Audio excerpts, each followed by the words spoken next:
Hello everybody and welcome back to my channel. I now realize why Jeffree does this, and no, this is not a Jeffree Star video. Trust me, we've done way too many of them. By popular demand, and by popular demand, I mean the one person who voted on Twitter on my poll, I'm doing this video. And I really wanted to do this video because if you haven't seen my previous videos yet, I've already done a review of the film. So if you want to check that out, it'll be right here up on the top, so you can go click there, or it'll be in the link in the description after you watch this video. So anyways, after doing the review for the film, I really wanted to do a review for the album, and I really wanted to do a good job of separating, I don't know why I'm like out of breath, but I really wanted to do a good job of separating the film from the soundtrack. And that's exactly what I tried to do with this video. So if you want to see my review of the A Star Is Born soundtrack, then keep on watching. I'm going to start off things very blunt.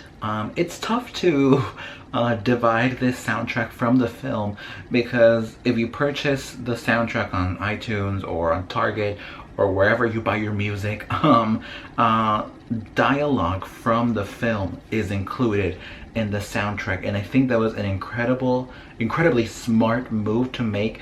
I don't know if Gaga was fully involved in the soundtrack or if it was Bradley and Gaga. I don't know who of either one of them was involved, but whoever was involved entirely in the soundtrack did an amazing job at adding dialogue to the music, because it's a nice segue from well, it's kind of like an introduction to the song, but it also ties really well with how the song should sound and how the song should turn out, if you know what I mean. And I really liked that, and I really enjoyed that. However, I'm pretty sure it's an Apple Music exclusive. Correct me if I'm wrong, but there is an Apple Music exclusive that is the soundtrack without dialogue. So it is just the 19 songs that they both sing in the movie. And I listened to both versions, with dialogue and without dialogue, and I came to a conclusion. Who the hell wants to buy this without dialogue? Because without dialogue, this album sounds so incohesive and all over the place. I would actually rearrange the track listing if this was just like a standard album. Like if this wasn't even for a film, if this was just music, like just straight up a new Gaga and Bradley Cooper album, if she pulled a Tony Bennett with Bradley Cooper, if this was their own album, I would do serious track listing changes to the whole album, because it just sounds incohesive and it doesn't tell a full story really well, the whole album by itself without dialogue. It doesn't tell the story as good as it does with dialogue, and it also, you're left curious and you're left a bit just confused by it all when you listen to it without dialogue. Obviously, if you've seen the film, you'll know exactly what each song means, how they play out in the movie, etc., etc. If you have not seen the film, you'll be insanely confused as to what is going on, what part of the movie is what's going on in the film, if you listen to the album just by itself. Because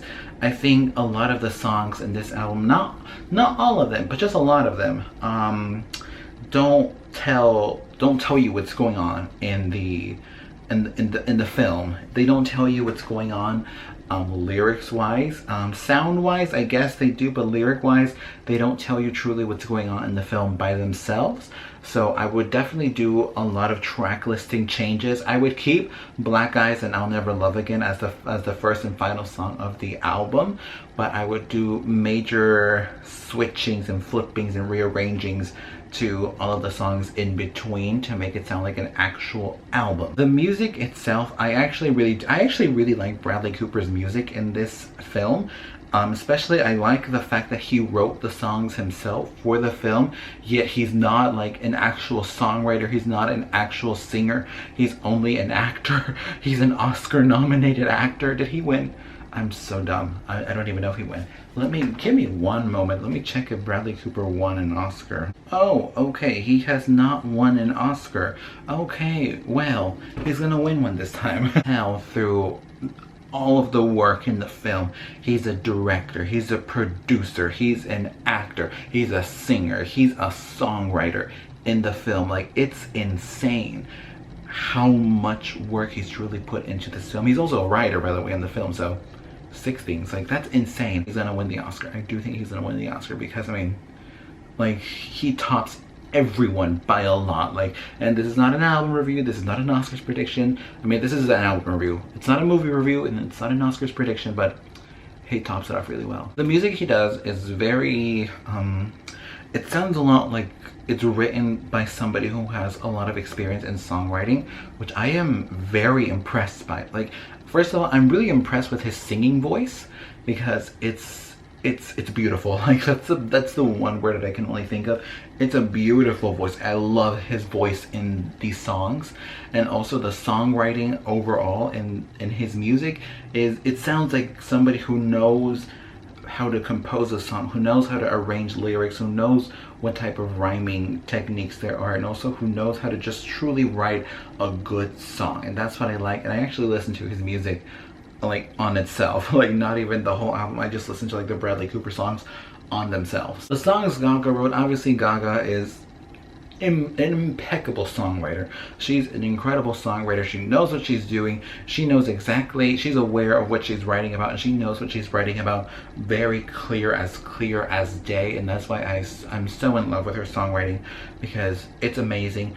And in this film, I was so shocked to listen to Why Did You Do That, because I know it is, I pray to God, I'm telling myself this because I know it's real.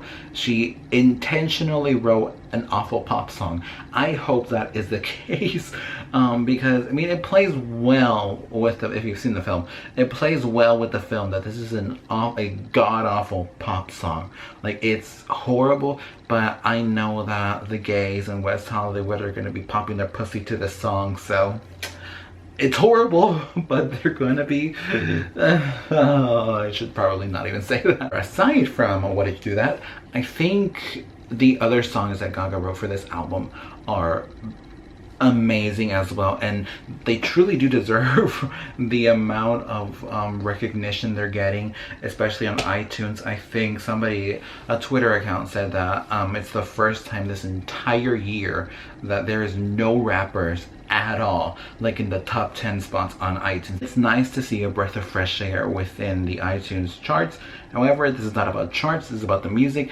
I really do like the music she wrote for this album, and I know that she wrote this with the intentions of being cohesive with the film. And like I said, on their own, I don't think they're cohesive with the film. I don't think they tell the story of what's going on in the film by themselves. However, these are really good songs. I absolutely love Is That Alright and Always Remember Us This Way, and obviously I'll Never Love Again.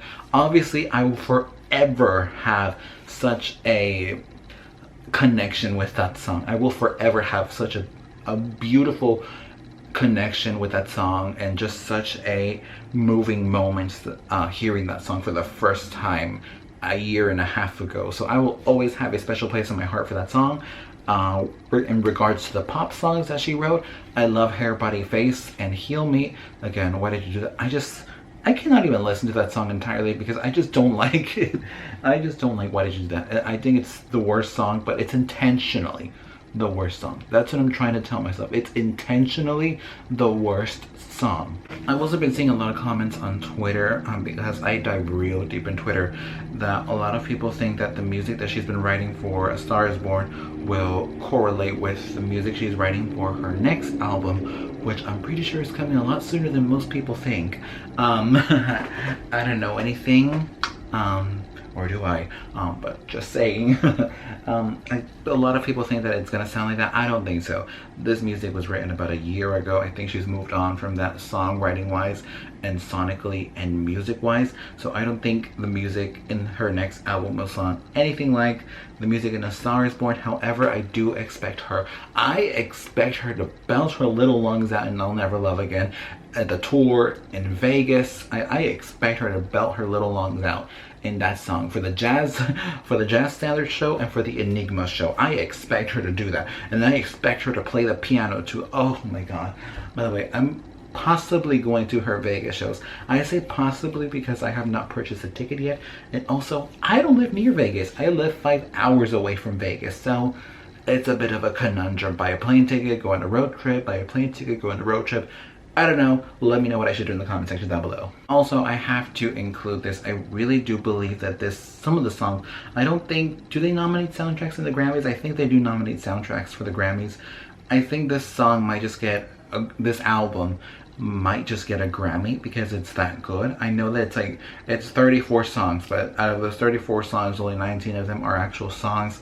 The rest are dialogue. I do hope this wins a Grammy, and I'm pretty sure they're gonna submit, just from like general knowledge, I'm not part of the Academy by whatsoever, but just from general knowledge, I'm pretty sure they'll submit Heal Me and I'll Never Love, not Heal Me, Shallow and I'll Never Love Again for the Golden Globes, the Grammys, the Oscars, and I'm missing another one. I'm pretty sure I'm missing another one, not the SAG Awards. The SAG Awards? I don't know, but they're gonna submit those two songs for the major awards for films, and I hope they win. I really do hope these two songs win because I think both of those songs are some of the best songs on the whole soundtrack, mainly because of just to me they're the most emotional songs on the album that are in the film as well. Is That Alright didn't even pop up in the film. Like, it popped up in the end credits, but there's a scene that they cut out of the film. Like, literally the film is already 2 hours and 15 minutes. They could not have had 4 more minutes. Like, we're already sat down. So I'm annoyed by that, but I really do think that these two songs are some of the best songs on the film, and I really do hope they win an Oscar and a Golden Globe and a Grammy. I feel like I'm missing, I don't think they nominate songs for the SAG Awards, but if they do, I hope they win a SAG too. Of course, I approve this album. I think it's a great album, and definitely do not listen to it without the dialogue. Listen to it with dialogue. It's gonna make the experience a whole lot better of listening to this album, and you'll feel like you're reliving the whole film again and again and again, however many times you listen to this soundtrack. Anyways, thank you so much for listening to my review. I hope you enjoyed it, and if you did, give it a thumbs up or comment down below. Comment down below your thoughts on this album. Let me know what you think about this album, soundtrack, and as well subscribe or you're dead to me. Trust me, I upload a video almost every single day, and also currently, since the Shane series is still going on, I'm doing a live stream every time he uploads a new episode, an hour after I finish watching the episode. So stick around for that whenever he uploads the next episode, and I will see you tomorrow. Goodbye.